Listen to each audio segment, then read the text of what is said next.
Welcome to Just the Word, where we're reading through the Bible in 1 year. And I'm Net. Today's reading will come from Judges chapters 18 and 19. Judges chapter 18. In those days, Israel had no king.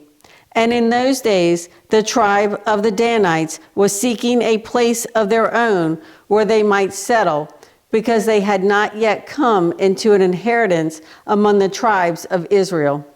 So the Danites sent 5 warriors from Zorah and Eshtaol to spy out the land and explore it. These men represented all their clans. They told them, "Go, explore the land." The men entered the hill country of Ephraim and came to the house of Micah, where they spent the night. When they were near Micah's house, they recognized the voice of the young Levite. So they turned in there and asked him, "Who brought you here? What are you doing in this place? Why are you here?" He told them what Micah had done for him and said, "He has hired me, and I am his priest." Then they said to him, "Please inquire of God to learn whether our journey will be successful." The priest answered them, "Go in peace. Your journey has the Lord's approval." So the 5 men left and came to Laish, where they saw that the people were living in safety like the Sidonians, unsuspecting and secure. And since their land lacked nothing, they were prosperous. And they lived a long way from the Sidonians and had no relationship with anyone else.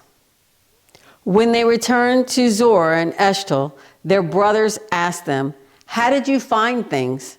They answered, "Come on, let's attack them. We have seen that the land is very good. Aren't you going to do something? Don't hesitate to go there and take it over. When you get there, you will find an unsuspecting people and a spacious land that God has put into your hands, a land that lacks nothing whatever." Then 600 men from the clan of the Danites, armed for battle, set out from Zorah and Eshtaol. On their way, they set up camp near Kiriath-Jearim in Judah. This is why the place west of Kiriath-Jearim is called Mahaneh Dan to this day. From there, they went on to the hill country of Ephraim and came to Micah's house. Then the 5 men who had spied out the land of Laish said to their brothers, "Do you know that one of these houses has an ephod, other household gods, a carved image, and a cast idol? Now you know what to do."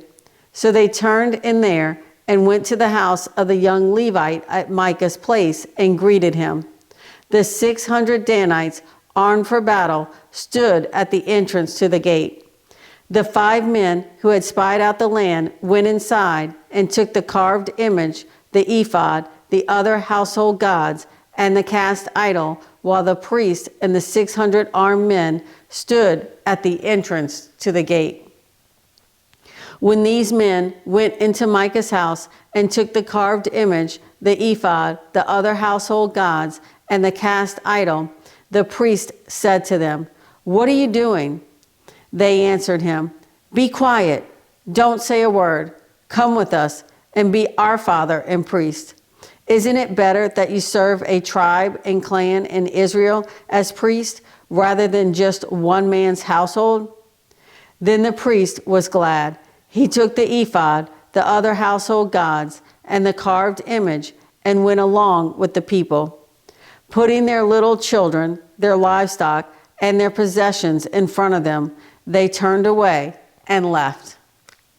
When they had gone some distance from Micah's house, the men who lived near Micah were called together and overtook the Danites.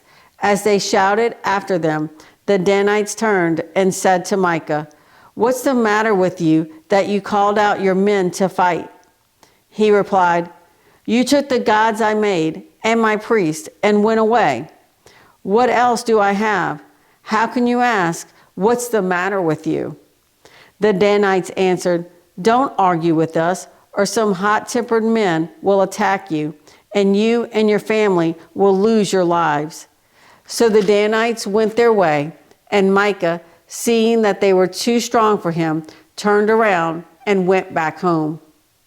Then they took what Micah had made and his priest and went on to Laish against a peaceful and unsuspecting people. They attacked them with the sword and burned down their city. There was no one to rescue them because they lived a long way from Sidon and had no relationship with anyone else. The city was in a valley near Beth Rahab. The Danites rebuilt the city and settled there. They named it Dan, after their forefather Dan, who was born to Israel, though the city used to be called Laish. There the Danites set up for themselves the idols, and Jonathan, son of Gershom, the son of Moses, and his sons were priests for the tribe of Dan until the time of the captivity of the land. They continued to use the idols Micah had made. All the time the house of God was in Shiloh. Judges chapter 19. In those days, Israel had no king. Now a Levite who lived in a remote area in the hill country of Ephraim took a concubine from Bethlehem in Judah. But she was unfaithful to him. She left him and went back to her father's house in Bethlehem, Judah. After she had been there 4 months, her husband went to her to persuade her to return. He had with him his servant and 2 donkeys. She took him into her father's house, and when her father saw him, he gladly welcomed him. His father-in-law, the girl's father, prevailed upon him to stay, so he remained with him 3 days, eating and drinking and sleeping there. On the 4th day, they got up early, and he prepared to leave. But the girl's father said to his son-in-law, "Refresh yourself with something to eat, then you can go." So the 2 of them sat down to eat and drink together. Afterward, the girl's father said, "Please stay tonight and enjoy yourself." And when the man got up to go, his father-in-law persuaded him, so he stayed there that night. On the morning of the 5th day, when he rose to go, the girl's father said, "Refresh yourself, wait till afternoon." So the 2 of them ate together. Then when the man, with his concubine and his servant, got up to leave, his father-in-law, the girl's father, said, "Now look, it's almost evening. Spend the night here. The day is nearly over. Stay and enjoy yourself. Early tomorrow morning, you can get up and be on your way home." But unwilling to stay another night, the man left and went toward Jebus, that is, Jerusalem, with his 2 saddled donkeys and his concubine. When they were near Jebus and the day was almost gone, the servant said to his master, "Come, let's stop at this city of the Jebusites and spend the night." His master replied, "No, we won't go into an alien city whose people are not Israelites. We will go on to Gibeah." He added, "Come, let's try to reach Gibeah or Ramah and spend the night in one of those places." So they went on, and the sun set as they neared Gibeah in Benjamin. There they stopped to spend the night. They went and sat in the city square, but no one took them into his home for the night. That evening, an old man from the hill country of Ephraim, who was living in Gibeah, the men of the place were Benjamites, came in from his work in the fields. When he looked and saw the traveler in the city square, the old man asked, "Where are you going? Where did you come from?" He answered, "We are on our way from Bethlehem in Judah to a remote area in the hill country of Ephraim where I live.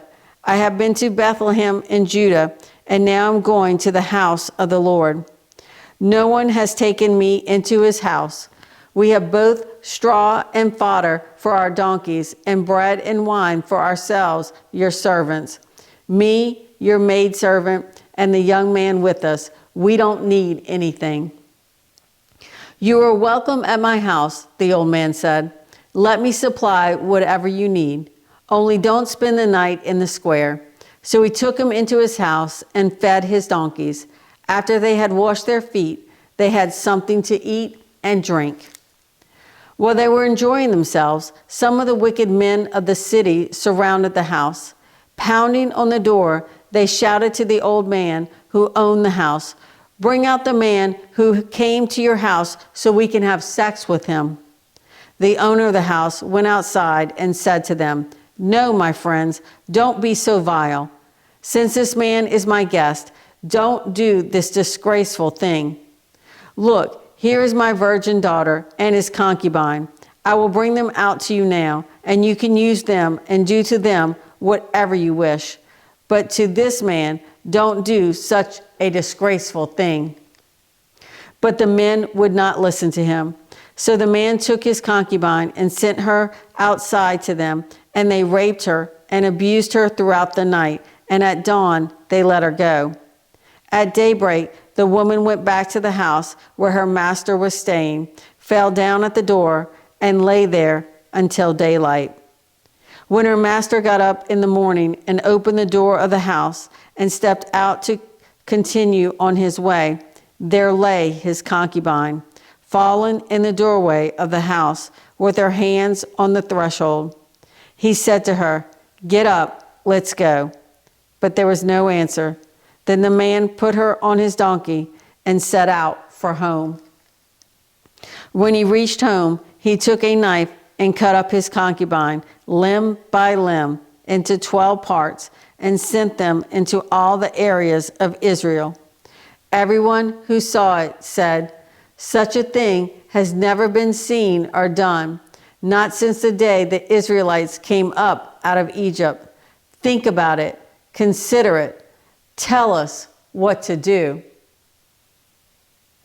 Thanks for joining Just the Word. See you tomorrow.